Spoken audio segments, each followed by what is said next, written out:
Hello, this is your host, Todd Lewis, the Praise of Folly podcast. We are back for the new year. This is Roundtable 143, Trump versus Venezuela. And no, I didn't actually plan this to happen on this day when all these events went down. So I had initially planned on talking about the lead up to all of these, blockades and attacks on small ships. But this is a whole new angle now that we're going to end up covering. I'll begin with a brief summary of the basic events as they've officially unfolded, right? And we can get into the details of whether we think that the official story is to be believed or not. So last night, January the 2nd, Trump authorizes U.S. strikes on boats in the Caribbean and hijacking 2 Venezuelan oil ships.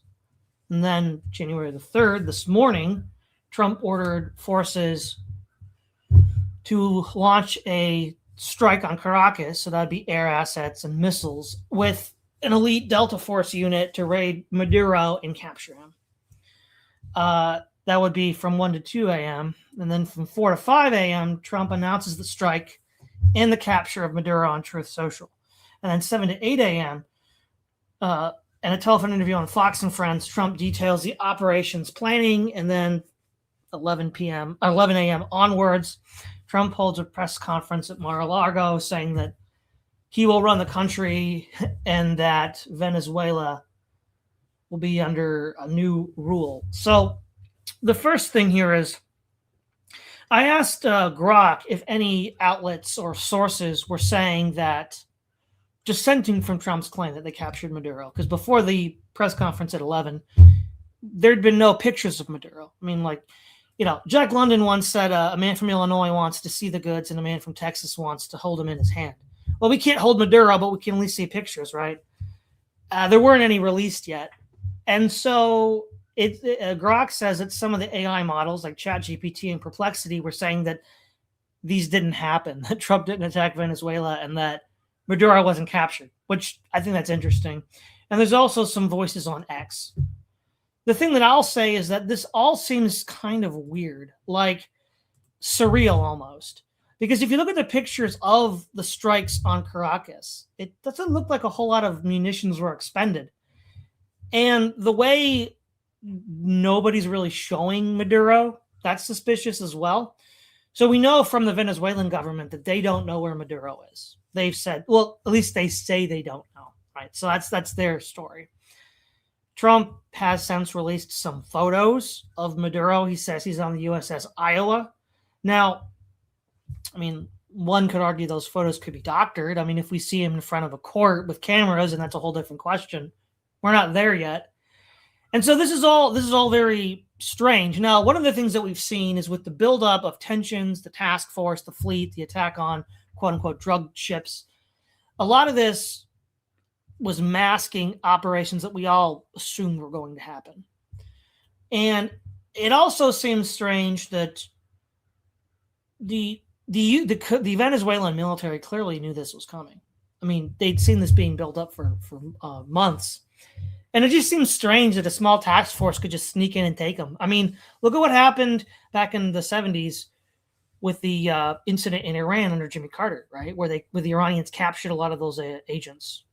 I don't know if they were Delta Force or not, but it's strange. This whole thing just feels weird. It's like we need more time to elapse before information can come out. But if we take it at face value and we just give this to Trump, this is clearly just unprovoked aggression where you just take a foreign leader, right? And a lot of other countries are saying around the world right now, what does this mean for the rule of law in general? The United States can just declare we're going to move in and kidnap a head of state. Yeah, I mean, that's going to definitely escalate things. I've heard, who knows if this is to be believed or not, because X has all sorts of stuff popping up. But I've heard some people say that Kim Jong-un is saber rattling in the Pacific now, which I wouldn't be surprised. And we'll see if this is just a stunt or for real. So, that's the other thing. And so we'll hand this off to you, Keith. What are some of your thoughts? Okay, I think there's a lot of things going on here. I'll try to go through multiple points without being too long-winded. Um, First of all, on the question of international law, if you believe that, as I do, that statecraft is essentially organized crime writ large, and that conflict between nations is no different than organized crime syndicates getting into conflict with each other, then this kind of thing is just business as usual. I mean, the conflict between Trump and Maduro is no different than when John Gotti bumped off Paul Castellano for control of the Gambino crime family. I mean, that's how I see international relations and international law and that kind of stuff. I mean, international law has no meaning to those who have the ability to break it and get away with it. And the same is true of domestic law generally, but that's my Machiavellian take on things. But beyond that, I think what we're seeing here is a convergence of interests. Whenever a particular action is taken by a state, you have to look at multiple angles simultaneously. Attributing things like this to singular causes is usually a bad idea. You have to look at the personal motivations of the individual actors involved, and you also have to look at the institutional factors and wider sets of interests that are involved. And right now, we do see a convergence of interests. As far as Trump personally, we have to remember that Trump blames the Venezuelans in part for his loss of the 2020 election. He thinks the Venezuelans tampered with the voting machines.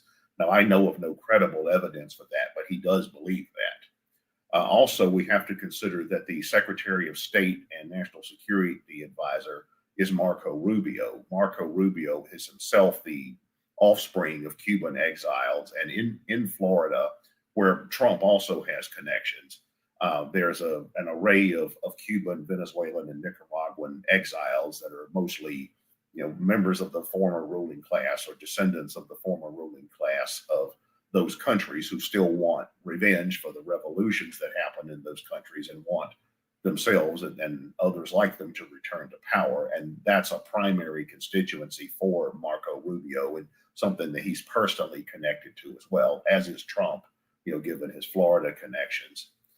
We also have to remember that Trump's approval rating is falling, and whenever heads of state experience a loss of legitimacy or approval, they usually want to do things to boost their approval. Trump, in particular, no doubt wants to create a distraction from some of the from the Epstein files controversy and all the things that have been going on with that.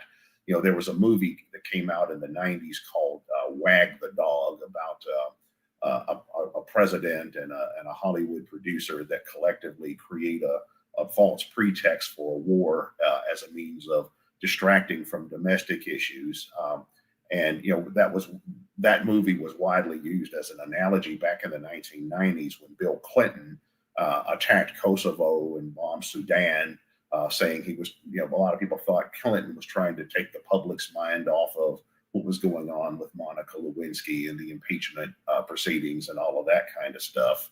And this may be a similar situation with Trump and the Epstein files and his falling approval rating and other things like that. Also, we have to remember that Venezuela has some of the largest petroleum reserves in the world, as well as other important natural resources. One of the foundations of imperialism of any kind, no matter who's practicing it, is you want to get access to resources and labor in places where you can extract it. And certainly there's a wide range of interest in the United States that want access to Venezuela's energy and mineral and agricultural and other resources. We also have to consider the role of the military-industrial complex and the arms merchant, who are embedded deep in all of the political parties, both of our political parties, and these interests have to constantly come up with new justifications for an ever-increasing military budget.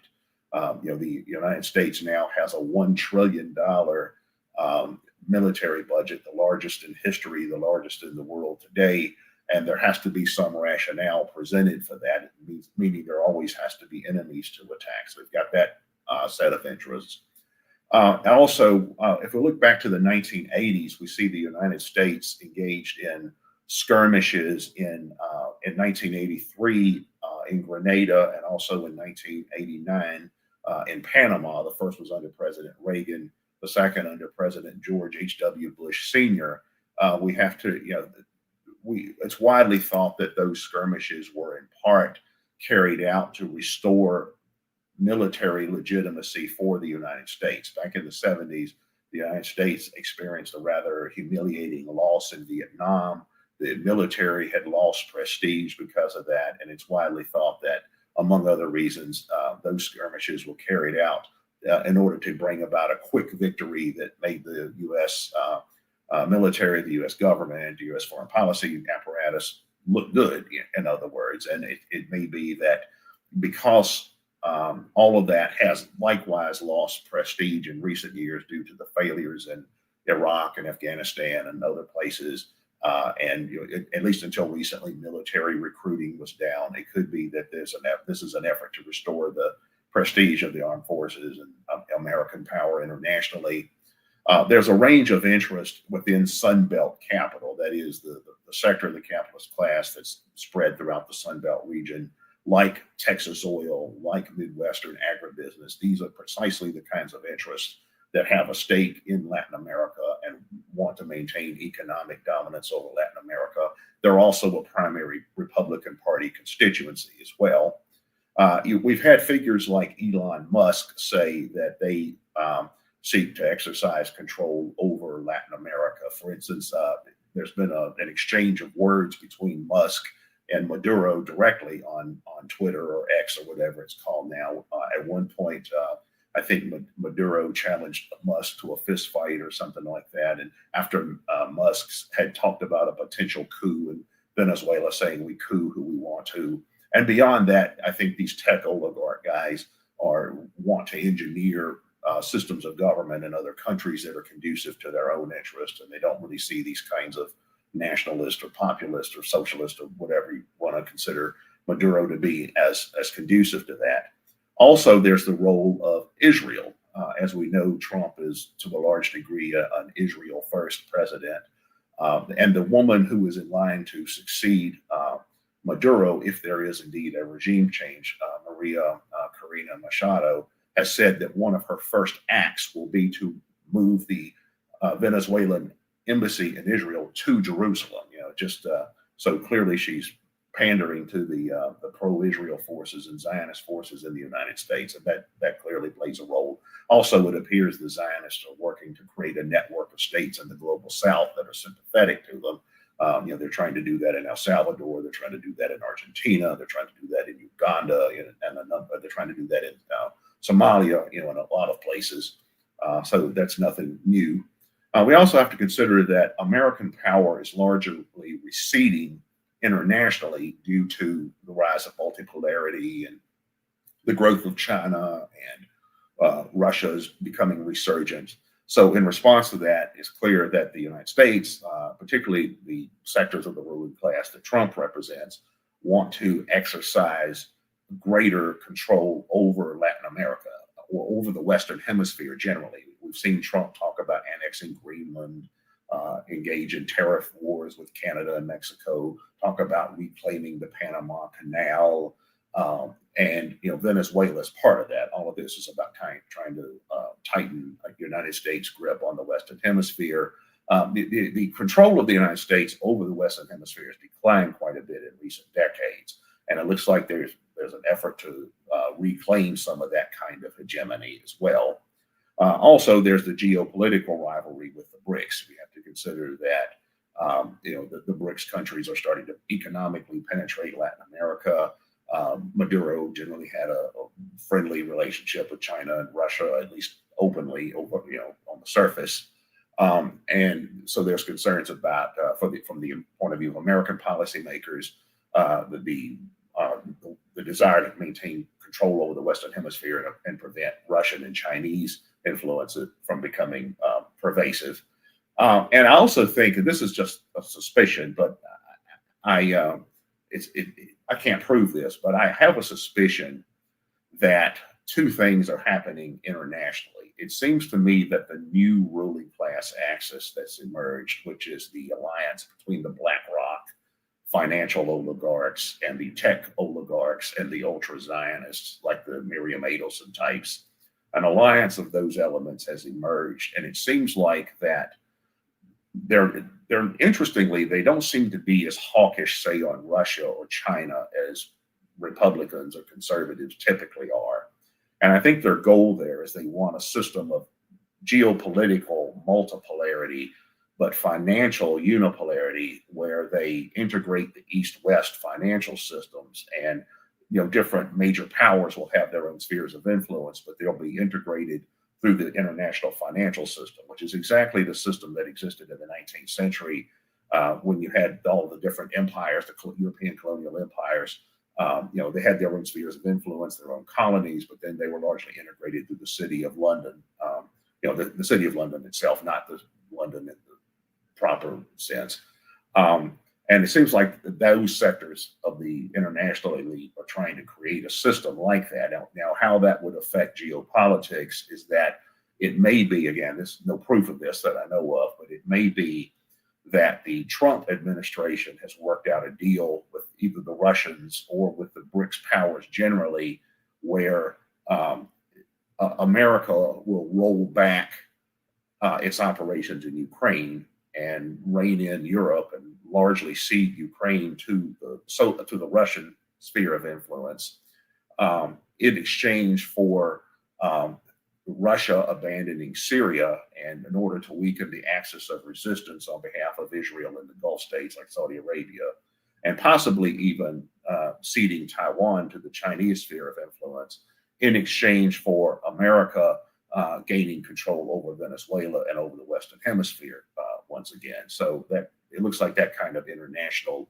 deal may be in the process of being worked out. Again, I can't prove it, but there's circumstantial evidence of that. Florian, your thoughts?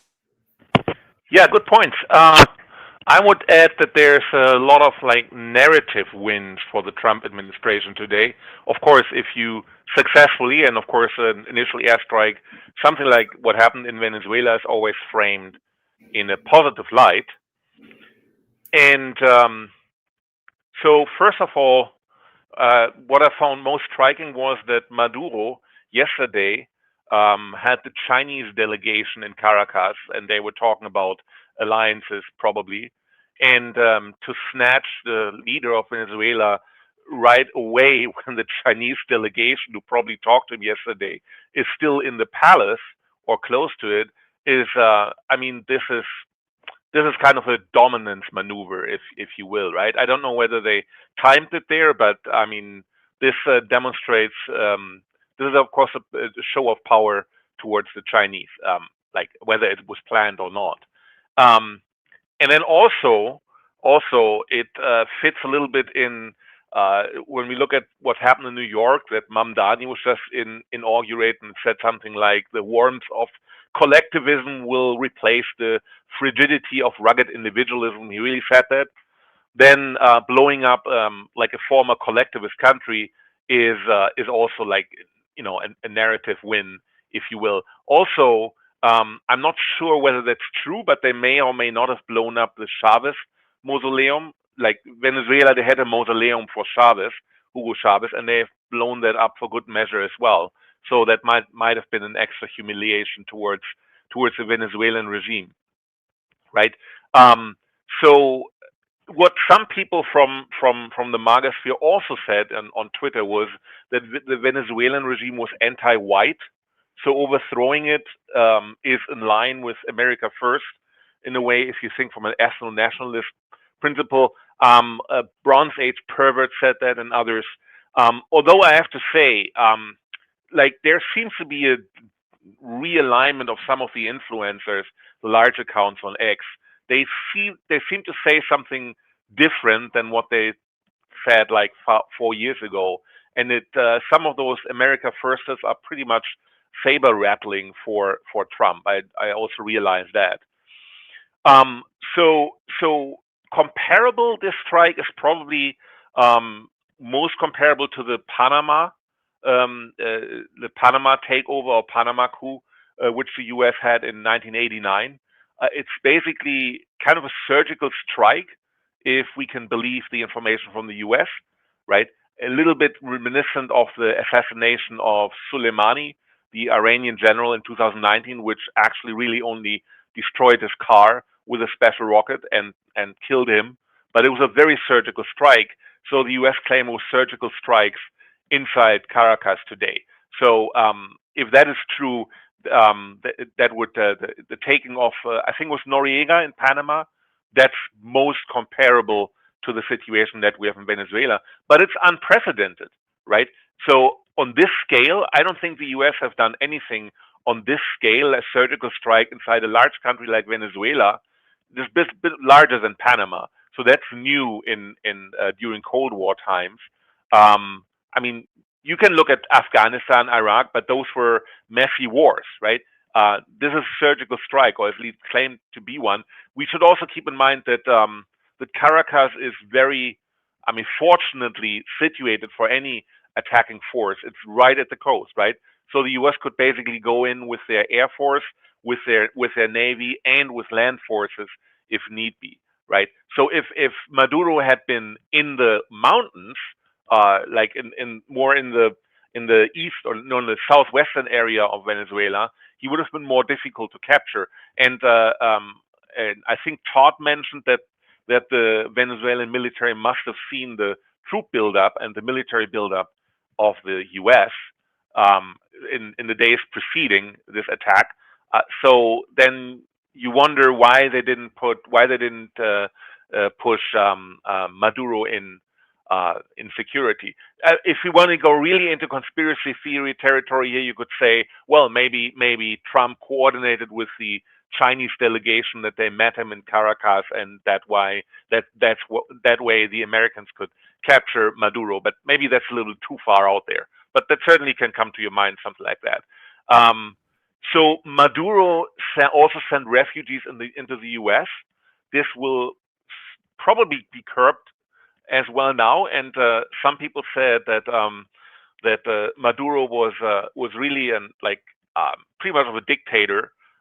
Some Twitter commenter put it, Maduro is a piece of shit and was a funnel for terrorists in the U.S., robbed his own country, created the petro that was a cryptocurrency to suck all money out of the middle class who needed liquidity in an old currency, right? So Venezuela was basically asset rich but cash poor, right? So people in the middle class was totally destroyed.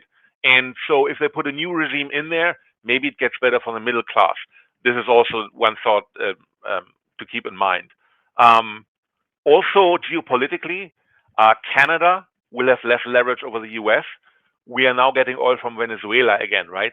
So China has a bit of a similar problem because they have less oil at its disposal if they want to attack Taiwan, right? I mean, like Saudi Arabia maybe, but certainly Iraq and other countries that China relied on to get oil, United Arab Emirates and so on. In case China attacks Taiwan, the U.S. could stop oil from those countries, and they couldn't stop oil from Venezuela. That is now gone. That option is gone for China as well. But it may just be like Keith said, that there may have been some coordination between the Trump administration and Russia and China, basically feeding Ukraine to Russia, and for letting Russia and China have the U.S. more of their Monroe Doctrine 2.0. I think that's it for now. What I found spontaneously.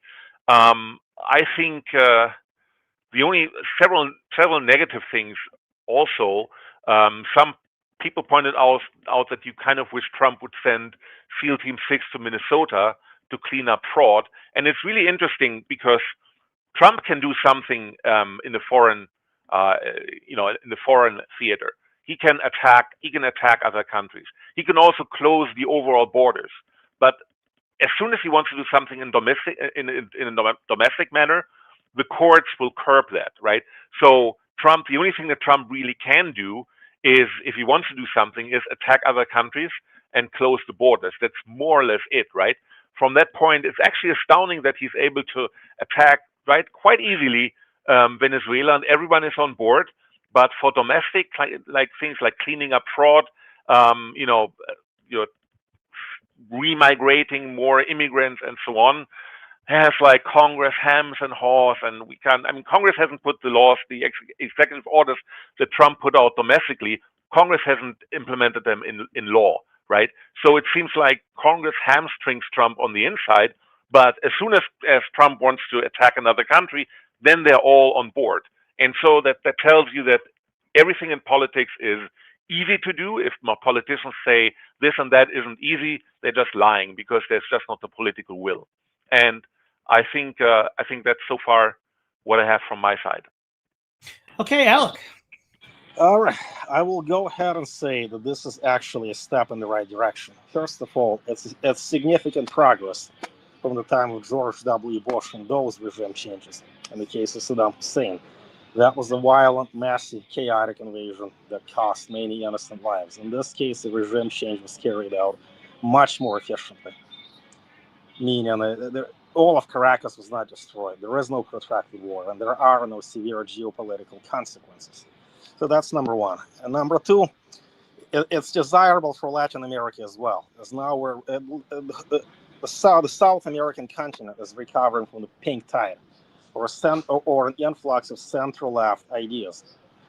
For example, Brazil currently has a head of state who's a leftist and sympathetic to Venezuela. Chile had Gabriel Boric before. Argentina was previously governed by left-wing Peronists who have significantly destabilized the economy. And now the pattern is moving in the other direction. Now there are very few heads of state in Latin America who are sympathetic to Nicolas Maduro. Possibly Gustavo Petro of Colombia and Lula of Brazil. And now that the Maduro regime has fallen, this is a sign of what's more to come. In Colombia, the Gustavo Petro regime is losing influence, and it is likely that the country will become more right-leaning, as crime and inflation are toxic issues, and center-right politicians appear to be more effective at solving them. So if now Venezuela starts moving in that direction, that is a symbolic victory for the center-right all over South America. That the whole continent is becoming slightly more market-oriented, more interested in law and order, and fundamentally more aligned with the interests of the right-leaning United States, and certainly contrary to this ethos of collectivism that Zoran Mamdani is trying to advocate for. So that is symbolic, as Florian previously says. I would agree with that. Now, the question is, however, is there a more significant geopolitical consequence? Say, what does this mean for China and Russia? Is China willing to escalate the situation in any way? Does this make them more likely to invade Taiwan or less? It's seemingly less, because now they're finding it difficult to find an appropriate response to what Trump just did. Essentially, Trump's symbolic victory here is significant. What can China do to further cement its reputation as a competitor to Trump's geopolitical overreach, as one may call it? What about Russia? Does this mean that Russia now will be more empowered or disempowered to continue its war in Ukraine? Seemingly, that is not helpful to their cause either, as the United States is showing a greater willingness to intervene internationally and to stage operations in ways that have not previously been staged. In this case, it was a kidnapping. The only similar situation that I can think of at the top of my head is what happened in Panama in the 1990s when Manuel Noriega was removed from power. And now, is this a follow-up to that? So that is interesting. So the question is, what's next for the United States? At what point will the United States stage a similar operation down the road? For example, if another left-leaning regime emerges, will the United States be able to do the same thing? Or is this a means of last resort? Is this really an assertion of arbitrary power, as one may call it? Seemingly that is so. And the United States will face a great deal of criticism for that. And to be sure, however, Argentina is becoming more market-oriented. Chile should be heading in that direction. Jose Antonio Costas, the Chilean right, is certainly more sympathetic to to some kind of market-oriented ideas, be they neoliberal or classical liberal, than they are to Nicolas Maduro. And now that Trump is moving in the direction of promoting the interests of the tech oligarchy and also the free market forces all over Latin America, it appears to me that politicians who oppose Maduro and who support some kind of market-oriented reforms in the spirit of Javier Milei or Jose Antonio Costa, they will certainly have an advantage. All right, a few things here. The thing that I looked up and noticed in the reporting that was really suspicious is there's almost like no resistance by the Venezuelan armed forces. Like, that's just weird, right? So, like, even with Noriega, they had to fight his personal bodyguard. Now, some people have speculated that a lot of money had changed hands, all the bounties and everything on Maduro and his inner circle paid people off, which I suppose that's possible. But that's just really weird. Like, nobody, or with the Iranian hostage crisis, right? The Iranians fought back, and that's what the special forces didn't expect. And so it just seems strange that the armed forces of Venezuela just kind of stood by. I mean, they knew this was coming, right? So one suspicion is, leaning into Florian's conspiracy theory. Yeah, maybe there was a deal that was made where at least some people were like, we're just going to stand by and watch. Which, you see, if that's the case, that's going to create a false impression about what the U.S. can and cannot do. So, for example, in 2019, it's come out that in 2019, Trump ordered a SEAL raid in North Korea, and it failed because they jumped the gun and shot a couple sailors who were just civilian fishermen, and they had, their cover was blown and they had to leave. Well, yeah, it's going to be a lot harder to unseat Kim Jong-un, right? Because that force is going to defend him, just like Saddam's force. If it is the case that there was some inside baseball going on, one, from the point of view of the regime, it looks great because we just did a bloodless coup, more or less. But it creates a false impression about what the U.S. can and cannot do. So that's one thing. The other thing is the United States pivots to beating up on Latin American countries after it loses. So after Vietnam, what did they do? Well, they went to Grenada, they went to Panama, and then they were in Kuwait. So those little small wars, which were slam dunks, the U.S. was not going to lose those, was a way to build up morale, to build up the respect in the U.S. military that had been tarnished in the Vietnam War. The GWOT was a failure. The Taliban is still in control of Kabul. Okay, that's Vietnam 2.0. They need some easy victories. Okay, Latin America, right? They're just going to go right back to Latin America and do this again. And it is, I don't think, a coincidence that this is a lot like what happened to Manuel Noriega. And then this is also the U.S. is losing in Ukraine. And so we have the GWOT, the setbacks in Ukraine. There needs to be this shot of adrenaline into the arm to keep people going, right? And this is part of a playbook that they've used. So what does this mean? Well, I think it was you, Alec, asked, what does this mean? Are we going to see more violence? Absolutely. Because if you read what Russia was saying in 2022 when they invaded Ukraine, they said, look, U.S. invaded Iraq against the UN resolution. They did not have UN support for that. Now, Russia was too weak to do anything in 2003. And then before that, I believe it was in 99, there was unilateral action taken against Serbia, which, again, was not given UN approval. This is what the Russian narrative. And they're like, okay, so now we're going to attack Ukraine because we know that the U.S. doesn't believe in the rule of law. This action is only going to retrench that kind of a mindset in the Russian regime. I don't see that. I think that's going to retrench it. And probably China as well. So this could actually hurt relations with Russia with regards to any sort of détente that Trump is planning. The other thing is, I think it's really strange that, as you pointed out, Florian, some of the America First types are into this, or quote unquote right-wing influencers are into this, because we all know who's going to replace Maduro. A Zionist shill. How is that compatible with America First, the alt-right, the pro-white narrative. It's not. Because as long as I've been observing this movement, which we can go back to 2007, it's just like, no, you don't want another Zionist leader in any other country. That's like anathema, we should be, to your stated objectives. So it's very interesting that they're supporting this, because we all know who's going to replace Maduro if this isn't some sort of kayfabe. So that's, again, deals were made, I think. I think ultimately what we're seeing here is I used to think Moldbug was really, really dumb because he just said a lot of nonsense on his blog. But I'm beginning to think that Moldbug was doing something very different than what I initially thought. I believe he was doing psychological operations, in which case he was tremendously successful, because the fact value of what he said doesn't matter.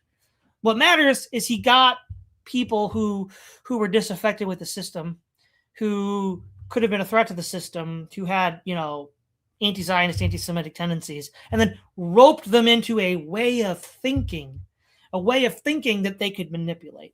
And so what do I mean by that? Well, Moldbug in a nutshell just said that the empire was under bad management.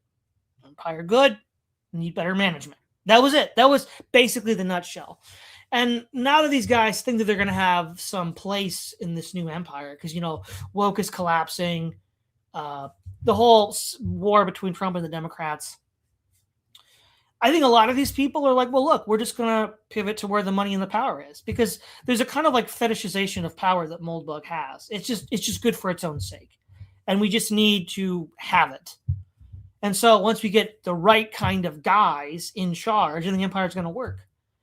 And it's like, well, that thinking is what you're hearing from a lot of these influencers you mentioned, Florian. I know you mentioned, it was last year, but one of the former Manosphere PUA types, Bronze Age pervert, BAP. No, Matt Forney, but yeah, was in favor of this, and I'm like, dude, like, okay, what does this mean, right? Well, technically, I guess the PUA types weren't really, anti-Zionist or whatever, but it's just way outside your wheelhouse, bro. Like, you didn't talk about politics back in the day, right? This is just like bandwagoning effect. And it's just what this illustrates, I think, is that there's a broader collapse in narrative, broader collapse in ideology. It's just, well, does it work for me? Just naked self-interest, right? So we'll just ditch whatever our propaganda talking points were, because now it works for us. And then, more broadly, I was opposed to this because of the broader American empire and how it works. And, this is just acquiring oil. I mean, just like Iraq, this is no brainer here, right? So, and lastly, before I pass it back on to you, Keith, is it's only day one. There's so many people cheering on X that we've won. We've had a bloodless coup. We have no idea how the armed forces of Venezuela are going to respond. They might, maybe a deal was made and they just go along with it. Maybe they resist. Maybe they go underground, like when we invaded Iraq, and a lot of Saddam's men became the Fedayeen, those insurgent fighters. Who knows? I mean, we don't know yet. It just happened, right? So we don't know what the long-term consequences within Venezuela itself, let alone the rest of the world, will be. Keith. Yeah, well, I think a lot of the points that both Florian and Alex raised are consistent with the general narrative I outlined before. It's sort of each of us is coming at it from a somewhat different angle, but at the same time, I think the core points we've been making sort of reinforce each other. I think that as far as I was mostly before I was talking about foreign policy, I think that from a perspective of domestic policy, this is interesting, because if you look at what Trump has done, the impact of his movement, at least, is that they've gone back and dusted off a lot of different traditions that were somewhat dormant in American politics, but had been there in the past and were still sort of asleep underneath the surface, I guess. If you look at the Republican traditions, for example, in the United States, going all the way back to the late 19th century, you can see elements of all of that in Trumpism. That is, you can see elements of William McKinley, elements of Theodore Roosevelt, elements of the Republicans from the interwar period, like Coolidge and Harding and Hoover. You can see bits and pieces of Eisenhower and Nixon and Nelson Rockefeller and a lot of these pre-Reaganite Republicans. And within that tradition, there's sort of an outlook that tends to be less oriented towards internationalism and globalism of the type that started to develop in the United States with Woodrow Wilson, but it's not necessarily anti-imperialist or non-interventionist or strictly isolationist either. And in particular, that particular tradition is one that was always big on trying to exercise hegemony over Latin America and also over the Pacific. One thing I've noticed is that the Trump administration tends to be, all things considered, less Eurocentric and certainly less sympathetic to the European countries, and arguably less hawkish on Ukraine and Russia and all that than, say, the Democrats are. And there's a range of reasons for that. But if anything, the Trump administration seems to be more hawkish on Latin America and also on the Pacific as well. And the particular wings of the ruling class that the Trump administration represents, a lot of those sectors have always had that outlook. They've always been big on exercising control over Latin America, always big on exercising control over the Pacific. There's this tradition called the open door policy, where they always have wanted Asia to be open to American trade and interest and that kind of thing. And they tend to be more hawkish on China. Like right now, the transatlantic wing of the ruling class tends to be more hawkish on Russia. They're very Eurocentric. That's because they represent transatlantic capital. Whereas the more Sunbelt wing of the capitalist class, American ruling class, tends to be more hawkish on China because they see the Pacific as their rightful sphere of influence, and they want to be exercise control over trade in East Asia. But they're also very oriented towards maintaining hegemony over the Western Hemisphere. If you go back and you read people like Smedley Butler, who wrote War is a Racket, he was an American military officer. He was a high-ranking officer in the Marines, and he said that the bulk of what he was involved in militarily, he's writing back in the early to mid 20th century. He's saying the bulk of what he was involved in Latin America was simply about protecting U.S. corporate and trade and business interest in Central and South America, and then the sectors of the American business class that are most closely aligned with the Republican Party are precisely the same ones that have the most extensive holdings and interest in that particular region. So we're seeing kind of a return to this early 20th century gunboat diplomacy concept that we used to see back in that era, and that fits with this kind of neo-Teddy Roosevelt nationalism, this kind of neo-McKinleyite, regional hemispheric imperialism that you see within elements of Trumpism. Now, I don't think that these sectors necessarily are actually the dominant sector within the Trump administration or within the current Republican Party or the American right or whatever. I think they've largely been eclipsed in dominance by what I was describing earlier, this kind of what I call them the Fink, Thiel, Adelson alliance. I think they've largely stepped to the forefront of the American right. Well, the military-industrial complex is there, but they're entrenched in both parties. So that's, I think, more what's going on an intermediary level. And then also on a ground level, it seems like there's always been this tradition within American politics that's somewhat isolationist, but only selectively so. The fact that a lot of these America First, MAGA, whatever people, they may be critical, say, of U.S. wars for Israel in the Middle East, but they're more sympathetic to, say, the intervention against Maduro. And that's fitting with the American isolationist tradition. The American isolationist tradition wasn't really strictly about strict neutrality or pacifism in the same sense of like the Swiss foreign policy of today, or like Sweden until recently. They've now joined NATO, but for for a long time, the Swedes were strictly neutralist. The American isolationist tradition was more about hemispheric isolationism combined with hemispheric dominance. And that goes back to the Monroe Doctrine in the early 19th century. This idea that, well, the Western Hemisphere is rightfully the United States sphere of influence, and the Europeans and Asians can do what they want, but just don't come over here. So the fact that Maduro would be seen by many of these people as a friend of Russia, a friend of China, or something like that, would probably have the effect of increasing, their sympathy for this particular action.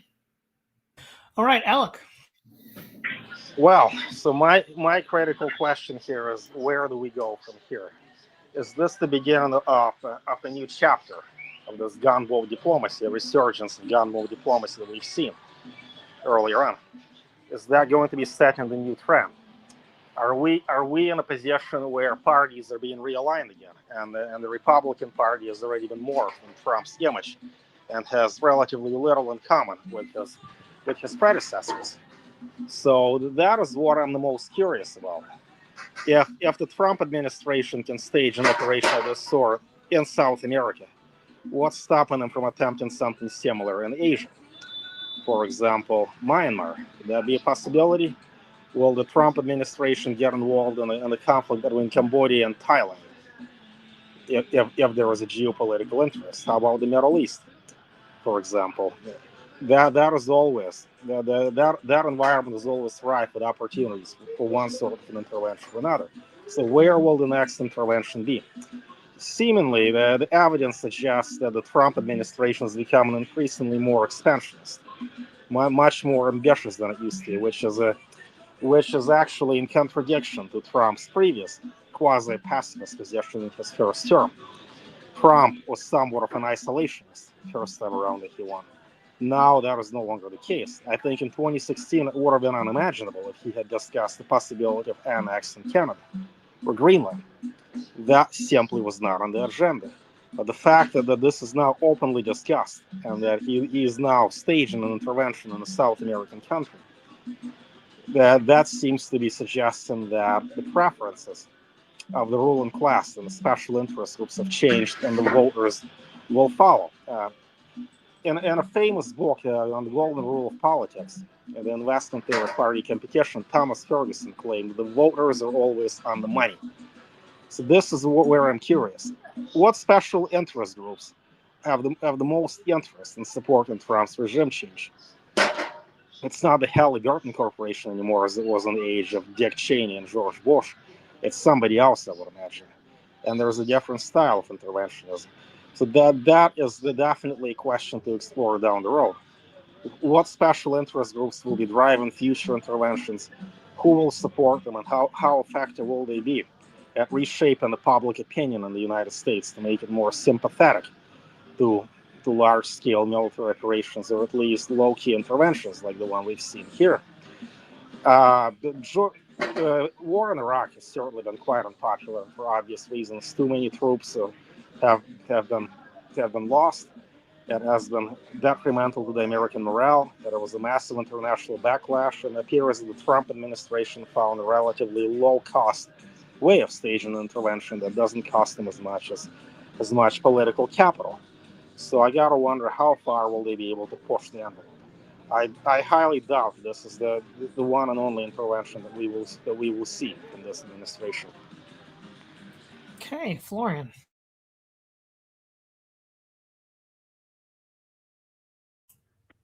Yeah, that's the interesting part. There's more interventions to come.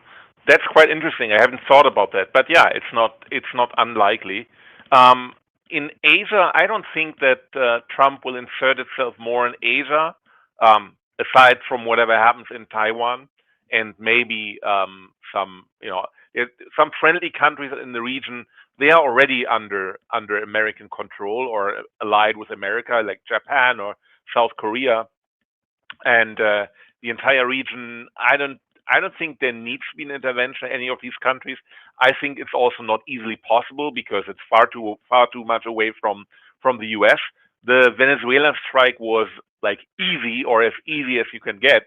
and less risky than going into Asia. Also, Trump has brokered some peace accounts, right, between Thailand, Cambodia. Excuse me if I'm garbling that, but yeah, he has inserted himself as a peacemaker and not just via military intervention. I think it's quite right that Trump second term is more activist, more interventionist than the first term. That could be like I think Keith has pointed out several times that, and it's very likely that you have more people from Israel with with Zionist interests or Israeli interests inserting themselves.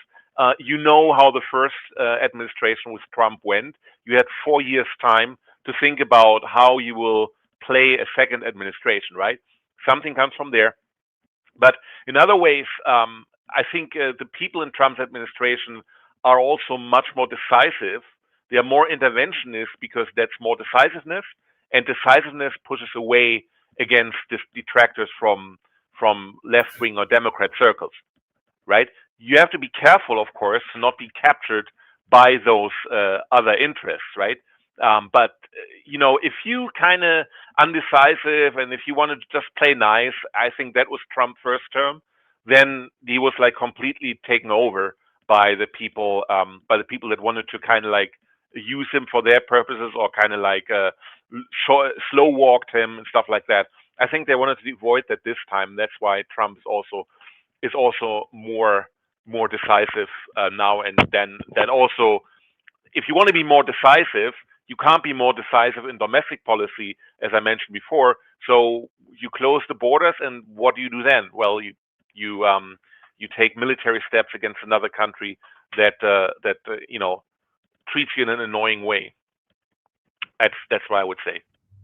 All right. So as we wrap up with our concluding thoughts today, I think Alec brought up a good point. What next? So we'll sort of wrap up with that. I think we can expect at least two things. One, this will be used as justification to try to remove the leadership in Cuba and Guatemala.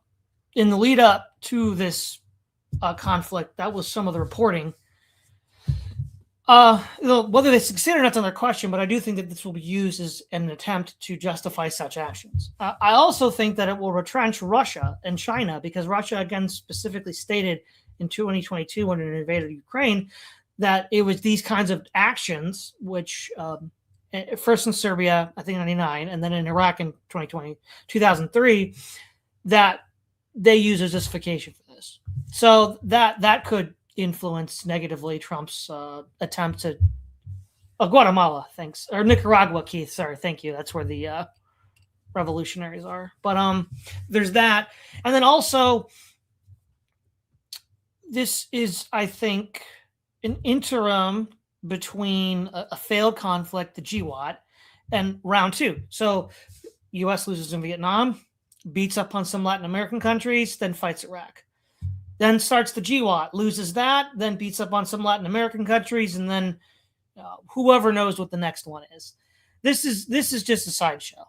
And if there was a deal made, because it was kind of suspicious how the armed forces stood down, that's going to create expectations about what the U.S. can do that won't measure up in other more secure states like North Korea or China or Russia. Keith. Well, as for the question of what's next, I think one key question there is that we no longer have a state in the United States where there is a unitary ruling class. In fact, I'd highly recommend this book by Caleb Maupin, Divisions in the Ruling Class, if you want to know how some of that is playing out. And there's things I could add as well. But while it remains true that there is a pan-ruling class consensus on certain things, like both wings of the ruling class, you could argue there's more than two wings, but both major ruling class coalitions are in favor of perpetually increasing military spending. They're both in favor of supporting Israel. Whenever there's an economic crisis, they're both in favor of bank bailouts. We saw that in 2008. We saw that in during the pandemic in 2020 as well. But beyond that, they really don't agree on very much at this point. The wing of the ruling class that tends to be aligned with the Democratic Party, which is the Eastern establishment and which is part of transatlantic finance capital, they want to retain the post-war and post-World War II and post-Cold War consensus, and they want to retain the international system that came out of all that. They want to maintain unipolarity, that is, American global hegemony under this kind of liberal internationalist framework, and with the Europeans as partners in this, or junior partners, but partners still, and also parallel nations in Asia. They want to maintain this kind of liberal, neoliberal, neocon, liberal internationalist world order. Whereas, as I said earlier, I think the evidence points to the view that the other wing of the ruling class, that is this alliance of neo-finance capital and the tech oligarchy and the ultra-Zionists, they seem to be wanting to move towards something kind of like, financial unipolarity, geopolitical multipolarity, and integration of the East-West financial system with different spheres of influence, very 19th century-like. A major issue there is the role of Israel and the Gulf states, because those two seem to be connectors between the West and the East, between the BRICS and between the Western countries. And that will strengthen the position of those states, Israel and the Gulf states as well. And of course, given that pro-Israel interests are such a core part of the Trump administration, as well as pro-Saudi interests, that makes a lot of sense in that context. Also, we have to consider that geopolitically, Russia, Ukraine, Europe, the United Kingdom, and the USA all have the same kind of Jewish oligarch class that has a stake in Israel and its alliance with the Gulf states through the Abraham Accords, and its desire to have pro-Israel client states throughout the global South in places like Argentina and Uganda and so forth. So all of that seems to be taking over the American right. And then, on a more intermediary level, or right underneath that, you have these older sectors of the American right, like Sunbelt capital, like Midwestern agribusiness, like Texas oil, like the interest that the industrial interest, what the Marxists call the national industrial bourgeoisie that exists throughout the Sunbelt region and in the South. You have that as still as an important part of the Republican Party. And they are, as I said previously, they're the ones who are the most adamant about maintaining control over Latin America, because they have more extensive financial and business holdings there. And that's also true in Asia. Now, I think Alex raised a really good point about whether or not Trump will intervene more extensively in East Asia in the future.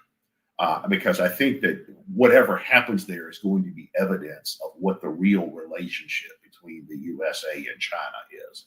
On one hand, you could make an argument that it appears that the USA and China may be working, or at least that sector of the ruling class in China may be working out a deal where the USA gets the Western Hemisphere as long as China gets East Asia, which means Taiwan essentially is part of the Chinese orbit. That could be the case. It could also be that the China Hawks, and China Hawks are a part of the Republican coalition and have been since the late 1940s, if not earlier. It could be that if they get the upper hand, we will see greater American intervention in East Asia to counter Chinese influence. Obviously, keeping Taiwan in the Western orbit is going to be part of that, but there's also going to be ensuring that some of the Southeast Asian countries like Thailand, like Cambodia, have relatively pro-Western governments instead. And I can see that going either way. All right. Alec. So my closing thought on this matter is the following. We're seeing the emergence of a whole new paradigm of shaping the American geopolitical power. And I believe that Trump staged this regime change partly to show China and Russia that the United States is able to achieve a regime change in a much more clandestine, covert manner that requires a minimal loss of political capital. Previously, it was believed that because the Iraq War is so unpopular, future U.S. presidents will be hesitant to stage a regime change. Yet that is no longer the case. Now it falls in China and Russia to see if they can replicate this, to see if they can achieve a regime change in a similarly clandestine manner. Can they do it? It seems unlikely. I don't know if they have the sophistication or the intelligence or the local connections. And if China were to attempt a regime change, in a way to show they can compete with the United States, will they be able to do it? It is worth noting that China has not even invaded the country in over several centuries, though they have been invaded by both Japan and Korea. Is regime change really something that China is going to be interested in? And is Russia able to do it? It seems unlikely. They certainly don't have the capital, they don't have the intelligence, and they don't have the connections. So it is beginning to seem increasingly likely that the United States now has the monopoly on the sort of regime changes that they will try to replicate down the road. And if that is going to be the case, what measures will China and Russia take to remain competitive with the United States to prevent the United States from reestablishing hegemonic control? Now, we now live in a multipolar world, and perhaps that is the problem that the Trump administration is looking to correct. And are they able to do so? Are they able to reassert American global hegemony with a threat of staging these sorts of interventions in the future? I rather doubt it. I don't think it will be enough, but it will be interesting to see how China, for example, will respond to this. I don't think that they will that a regime change is the way for them to go, but they certainly do have other options at their disposal. All right, Florian, you get the last word. All right. Thank you. Yeah, I think. I would say that the Trump's interventionism that we see here with Venezuela is risky, but staying isolationist and just like completely focusing on domestic policy, that also risks subversion by political adversaries, right? I mean, Trump didn't get as much done domestically as he wanted to.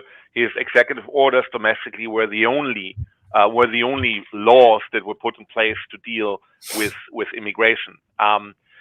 So probably Trump saw Venezuela as the least risky options of those. And I would like to point out geographically that Guatemala and Nicaragua are actually like connected via El Salvador, and El Salvador is the country where Bukele is very U.S. friendly, right? So it's possible that Trump will further put the screws on Guatemala and Nicaragua because they would kind of be connected, right? So they kind of have a fortunate situation geographically, right? So Trump may do something there next. We'll see. And somebody also pointed out that that sometimes military action can be justified over long time sanction regimes. So that's often the alternative to regime change or to ending a war. Sometimes you just have to end the war, and it's the better outcome for a country, because otherwise the military-industrial complex is not only acting via destroying infrastructure. They have managers in there, and they're also engaging in making money from existing infrastructures. If you keep the sanctions regimes in place, they are also very catastrophic for the population of those countries. So, and sometimes like destroying infrastructure, taking the leaders out of the equation is sometimes the gentle alternative. You could basically say it with like the German saying, better an end with horror than horror without end. And thirdly, something that I found again, and it reminds me a little bit of the Iraq War, how intoxicating military victories can be. Like everyone who was critical of Trump is now more or less on the rah-rah bandwagon, right? I mean, you can be positive. You can think that the intervention was justified and should have been done, but I get the impression that like military victories can be like a drug, pretty intoxicating, right? So I just read yesterday somebody talked about how he wanted to give a speech that criticized the U.S. invasion of Iraq in 2003, and he was just booed out of the room. I mean, they cut his mic, and that's 2003 in the U.S. was very much gung-ho for invading Iraq. And now people say, oh, that was a mistake. But many of those people were like fully in favor back then, I bet. And so that's why I hope that things turn out well in the end and that we have wise people prevail, because it's, I'm getting a little bit uneasy if like everyone like cheers so much for basically a military victory, even if it's just quick, but something was destroyed and some action was taken. And so what happened if that would have been a failure, right? People would not have been so positive, but now they are fully on. I get a little bit uneasy, but by and large, I think the intervention in Venezuela, there are good arguments to be made that it should have been done. I would say that. I'm not sure whether I'm completely in favor of it, but there are worse countries to invade than Venezuela. I think that's what I'm standing on. Okay. Actually, the last word goes to a guy who commented before the show was live. This is really good. At Redacted Brainwaves 2. It's clear now Todd Lewis secretly runs the US. Yeah, I know. I didn't actually plan it this way. Other thing, 151 live views. This might actually be a record. So awesome, everybody. Thanks again, Keith, Florian, Alec. This is Todd Lewis of the Praise of Fight podcast, signing off.